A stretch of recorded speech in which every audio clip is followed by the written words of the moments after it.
আসসালামু আলাইকুম। আমি ডক্টর মোহাম্মদ রাশিদুল হাসান, সহযোগী অধ্যাপক ও বিভাগীয় প্রধান হিসেবে ইউএস বাংলা মেডিকেল কলেজে আছি। একই সঙ্গে রামপুরা বনশ্রীর ফরাজি হাসপাতাল এবং মেরুল বাড্ডা ল্যাবেডে চেম্বার করছি। আজকে আমি একটি বিষয় নিয়ে আলোচনা করব শ্যাম্পুর ক্ষেত্রে। তো আমরা শ্যাম্পু নিয়ে আগেও কথা বলেছি, তো আজকে আমরা একটু কথা বলবো মেডিকেটেড শ্যাম্পু নিয়ে।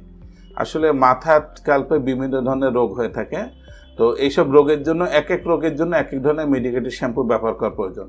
তো অনেক ধরনের মাথার ত্বকের রোগ আছে, এটার জন্য একটা আলাদা ডিপার্টমেন্টই আছে, বা এখন ডার্মাটোলজি বা স্কিনের ডিপার্টমেন্ট এটা ভাগ হয়ে যাচ্ছে, যেটাকে ট্রাইকোলজি বলা হয়। তো আমি শুধুমাত্র যেটা কমন ডিজিজ সেটা নিয়ে কথা বলবো। তো প্রথমে আমরা মাথার ত্বকের সব থেকে বেশি যে রোগটা পেয়ে থাকি সেটাকে বলি আমরা সেবোরিক ডার্মাটাইটিস বা মাথায় খুশকি। দ্বিতীয়ত সব থেকে বেশি যেটা পেয়ে থাকি সেটাকে বলি স্ক্যাল্প সোরিয়াসিস। সোরিয়াসিস একটা বহুল প্রচলিত রোগ, বাংলাদেশে অনেক আমাদের পেশেন্ট আছেন যারা খুবই এই ব্যাপারে আক্রান্ত। তাদের শুধুমাত্র মাথায় যখন হয় তখন আমরা এটাকে স্ক্যাল্প সোরিয়াসিস বলে থাকি। তো মাথায় আমরা যদি সেবোরিক ডার্মাটাইটিসের ক্ষেত্রে কী ধরনের শ্যাম্পু ব্যবহার করব এটা ব্যাপারে বলতে চাই। মেডিকেটেডভাবে কিন্তু অনেক ধরনের মলিকুল সারা বিশ্বে গবেষণা করে আবিষ্কার হয়েছে।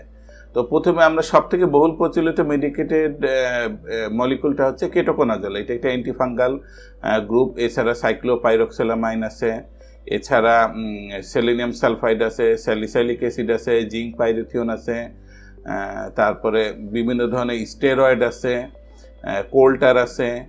তো বিভিন্ন মলিকুল দিয়ে আমরা ব্যবহার করতে পারি। তবে সবথেকে বেশি গবেষণা হয়েছে কেটোকোনাজলের উপরে, এবং কেটোকোনাজল ইফেক্টিভও।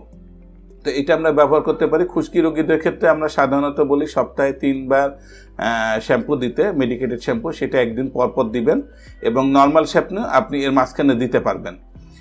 এটা আপনার সেই স্বাধীনতা আছে। এবং মেডিকেটেড শ্যাম্পুর মধ্যে আরেকটা জিনিস, যে সব পেশেন্টেরই যে আমি যেমন বললাম কেটোকোনাজল এই গ্রুপে কাজ করবে, কোনো পেশেন্টের খুশকি হয়েছে, কেটোকোনাজল শ্যাম্পু ব্যবহার করছে, আমার কাছে আসছেন, এসে বলছে যে স্যার আমার কোনো খুশকির উন্নতি হচ্ছে না। আসলে সব পেশেন্ট যেমন সব অ্যান্টিবায়োটিকে কাজ করে না, তেমনি সব খুশকির রোগীও এক গ্রুপে কাজ করে না। যাদেরকে কেটোকোনাজলে কাজ করছে না আমরা টপিক্যাল স্টেরয়েড দিতে পারি শ্যাম্পু, তাদেরকে আমরা সেলেনিয়াম সালফাইড দিতে পারি, জিঙ্ক পাইরিথিয়ন দিতে পারি।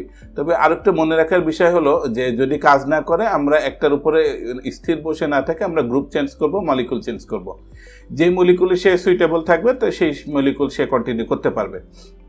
যেহেতু খুশকি কখনো পুরাপুরি যায় না, তো এটার জন্য কন্ট্রোল করে একটা মেইনটেনেন্স থেরাপি হিসেবে একটা শ্যাম্পু সবসময় ব্যবহার করা উচিত। এখন আসি আমরা স্ক্যাল্প সোরিয়াসিস বা মাথায় সোরিয়াসিস হলে কী টাইপের শ্যাম্পু দিবে। মাথায় যদি সোরিয়াসিস হয় তখন কিন্তু আমরা আবার অ্যান্টিফাঙ্গাল শ্যাম্পু দিলে কাজ করবে না, তখন আমরা কোল্টার শ্যাম্পু দিতে পারি, স্যালিসাইলিক অ্যাসিড শ্যাম্পু দিতে পারি, তখন আমরা স্টেরয়েড জাতীয় শ্যাম্পু দিতে পারি। এইসব শ্যাম্পু ব্যবহার করার নিয়মও একই রকম। সেটা হচ্ছে সপ্তাহে একদিন পরপর দিব আমরা শ্যাম্পুটা, এবং 5 থেকে 10 মিনিট রেখে দিব। এবং সেবোরিক ডার্মাটাইটিসও কমে গেলে পরে শ্যাম্পুগুলো মেইনটেনেন্স হিসেবে রাখবো। এই ক্ষেত্রে সেবোরিক ডার্মাটাইটিস বা সোরিয়াসিস দুইটার ক্ষেত্রে একটা জিনিস পেশেন্টদেরকে বলবো, যেহেতু এইসব রোগে মাথা চুলকায়, আপনি মাথা নখ দিয়ে খুঁটবেন না, চিরুনি দিয়ে ঘষবেন না, ব্রাশ দিয়ে ঘষবেন না। যার ফলে কি হবে, এই জায়গাতে ক্ষত হওয়ার ফলে রক্ত বের হবে, এবং রক্ত বের হলে এই ডিজিজগুলো আস্তে আস্তে স্প্রেড করবে বা বাড়বে, এবং পরবর্তীতে যখন স্প্রেড করবে তখন অনেক ধরনের ব্যাকটেরিয়াল ইনফেকশন হবে, তখন অনেক ধরনের ওষুধ লাগবে।